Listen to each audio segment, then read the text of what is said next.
Don't do it, Ulysses. Okay. Now, we're going to talk about the Fourier transform today, and so it's related to the Fourier series, and we're going to introduce the transform by essentially doing violence to the Fourier series and then saying, oh, look, in the limit, Fourier transform. Okay? So get ready for that. So let's consider a periodic function, f, with period t. Each period, the function has a triangular pulse of width delta and height delta over 2. First, we plot the function f in the time domain. For delta equals 2 and t equals 5, 15, and 25, so 3 different values of the period, the left-hand column of figure 6.1 shows 2 triangle pulses for each period t. So I'm going to show you this figure. So left-hand column, what we've got is we have the same triangle pulse. It's got width delta over 2 and height delta over 2. And then there's a copy of it. I'm saying that this is a periodic function that has the same triangle pulse every period. So at 0, it's got it. At whatever t is, it's got it again. So if t is 5 seconds, then it happens every 5 seconds, this triangle pulse. If t is 15 seconds, this triangle pulse happens every 15 seconds. It looks skinnier, but it's actually the same. It's just we're looking at it from further out because we have to fit 15 seconds into this window that we're looking at it through. And then we zoom out a little further for the one that has t equal to 25 seconds. So those are the, it's the same triangle pulse, but we've just moved it out further so that we've increased the period more each time we've gone down from one to the next row. Okay? Now, we're going to take this, we're going to look at the Fourier series of it, okay? So, consider the following argument. Just as a Fourier series is a frequency domain representation of a periodic signal, a Fourier transform is a frequency domain representation of an aperiodic signal. We'll rigorously define it in a moment. So we'll rigorously define the Fourier transform in a moment, but for now we're going to just approach it through this sort of intuitive path. The Fourier series components will have an analog then in the Fourier transform. Recall that they can be computed, the Fourier series components that is, by integrating over one period of the signal. If we increase that period infinitely, the function is effectively aperiodic. So say you have this triangle pulse happen, but then you're like, okay, I'm going to wait an infinite amount of time before the next one comes. So it's periodic, but the next time this triangle pulse happens is actually infinitely far out there. It becomes effectively aperiodic because you have to wait forever to get to the next triangle pulse. Okay? So if we increase that period infinitely, the function is effectively aperiodic. The result within a scaling factor will be the Fourier transform analog of the Fourier series components. So we can think of the Fourier transform as being just like the Fourier series, but we've moved the repetition of that next time that function repeats off to infinity. Okay? So let's dig into it a little bit more. So let's approach this by understanding, let's approach this understanding by actually computing the Fourier series components for increasing period t. Okay, so that's why I did that with the triangle pulse, so that the triangle pulse has got further and further apart pulses, right? So we're moving that period longer and longer. As usual, we compute the Fourier series cosine and sine components an and bn for component n. Furthermore, we compute the harmonic amplitude cn equals an squared plus bn squared. So say we did that for this triangle pulse, which you guys could all do. I mean, it's just the example we just did is how we did it for a square wave, but using this pulse would be not really any more difficult because it's mostly 0. So integrate over 2 halves of the triangle, and it's pretty easy. So we've got the harmonic amplitudes as well, which we also have to scale by a factor of t over delta in order to plot it with a convenient scale. So that's what we're going to do. We're going to plot it in these line spectra that are shown in the right-hand column of 6, 1. So what I've done is I've plotted Cn and I multiplied it by t over delta because if you don't do that, then the graph squishes and gets shorter and shorter. So I'm scaling it by t over delta, which is helps with the argument, I guess. So corresponding to this periodic waveform, we have this spectrum, okay? Corresponding to this periodic waveform in the time domain, which is the same as the one previously, but with a longer t, right? A longer period. We have this as the spectrum. So all the ANs and BNs are computed, and the CNs are plotted here. And similarly, if we move it out to 25 seconds for the period, we get this. Are you noticing a trend here? They're kind of looking all the same, but the further out you put this period, the more frequency components there are, densely packed into the same frequencies.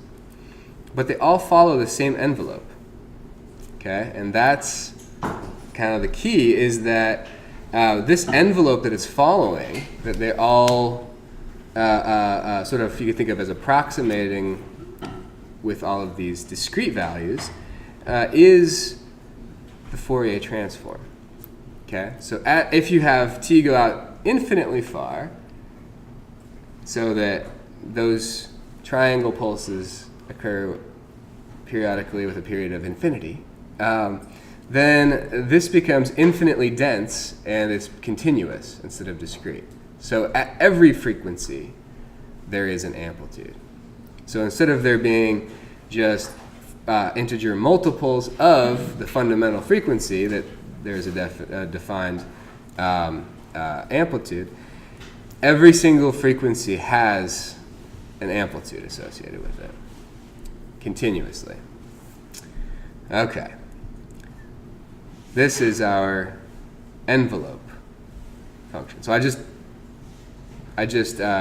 plotted the envelope instead of each of these separately. And this is the Fourier transform. Okay? It's the continuous function that they're approximating. Now, so the line spectra, okay. Let f be the continuous function of angular frequency omega 613. Okay? I pulled this from Magic Place, right? It's not even, where did I come up with this? It's crazy. So consider the plot in figure 6.2 of f. It is obviously the function emerging from 6.1 from increasing the period of our pulse train. So this is the continuous function that approximates this envelope, and this is its functional representation. Now the question is, how do we compute this? How will we go about computing this? And that's what the definition is going to be about. It's going to be, here's the way to compute the Fourier transform. So, definition 6.2.1 is that Fourier transforms in their trigonometric form, which is actually the less used form, especially for Fourier transforms. But since we like this nice symmetry with Fourier series, we'll use it in definition. So Fourier transform for analysis is that the A, we call it, the A spectral component, the cosine spectral component is this integral, and the B spectral component is this integral. So this is just like our ANs and our BNs, but instead of being defined only at discrete ends, this is a continuous function of frequency. Okay, so no longer do we have to compute A1, A2, A3, A4. Now it's just a continuous function. And the inverse Fourier transform is what we call the synthesis, which is we could take those components and we could construct the original function from it. So you could take the Fourier transform via this analysis, or you could take the inverse transform via this synthesis. This form is very rarely used. The Fourier series trigonometric form is used quite a bit, and we've used it quite a bit. But for the Fourier transform, it's all about this complex form. A lot of people just ignore the trigonometric form and just focus on the complex form. So the Fourier transform F analysis, this is the one, I used the symbol script F because this is the one that people typically use. So script F is analogous to our Laplace transform script L. Remember that one? Laplace transform, we use the script L. Fourier transform, we use the script F. So for the analysis, you put your function of time in, and you integrate time away to give you a function of frequency. And inverse Fourier transform, or synthesis, you have the spectral representation. You want to know what the time representation is, so you plug in the spectral representation, you integrate out the frequency, and you get the time domain representation. So these are the definitions. There are many applications, including solving differential equations and frequency domain representations called spectra of time domain functions, which is probably for us the most important part. There's a striking similarity between the Fourier transform and the Laplace transform, with which you are already acquainted. In fact, the Fourier transform is just a special case of a Laplace transform, with the Laplace transform variable s being set equal to j omega, okay? Instead of having some real component in addition. So with the Laplace s, we have a real part plus an imaginary part. For the Fourier transform, there's no real part. And in fact, the Fourier transform was developed first. The Laplace transform was developed because it has some nice aspects to it that we'll talk about now. Both transforms convert differential equations to algebraic equations, which can be solved algebraically and then inversely transformed to find time domain solutions. So this is just like what you did with Laplace transforms to solve differential equations. You can use that Fourier transform in the same way.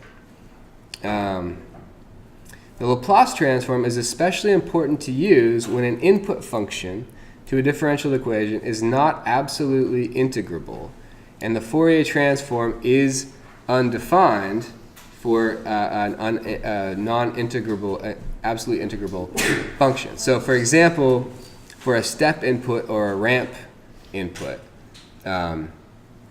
you end up with a not absolutely integrable function. So the Fourier transform is not defined, but the Laplace transform is defined for that. So that's why Laplace is more powerful for that type of situation.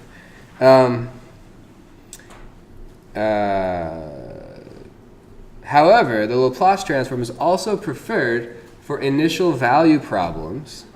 So those are ones that we need transient responses for too, right? When the initial conditions are non-zero. So initial value problems, due to its convenient way of handling them. If you have initial conditions and you're concerned about the transient response, use Laplace. If you're going to use a transform method, don't use Fourier, use Laplace. There's no disadvantage to using Laplace to solve the differential equation versus Fourier. In my opinion, if you're going to solve the differential equation using a transform method, just use Laplace. The two transforms are equally useful for solving steady-state problems. Although the Laplace transform has many advantages for spectral considerations, the Fourier transform is the only game in town. When we think about the function in the time domain and we want to think about it in the frequency domain, the Fourier transform is really the only way to think about it. So that's what we do. A table of Fourier transforms and the properties can be found on the course website in the resources section. However, I am almost done with my own table that will be an appendix. So I'll let you guys know. I mean, it's actually already an appendix, but it only has part of what I want to put in there. So I'm going to try to add to it over the weekend. Don't forget to do the quiz. I don't know. Have a good weekend. Should we start this book after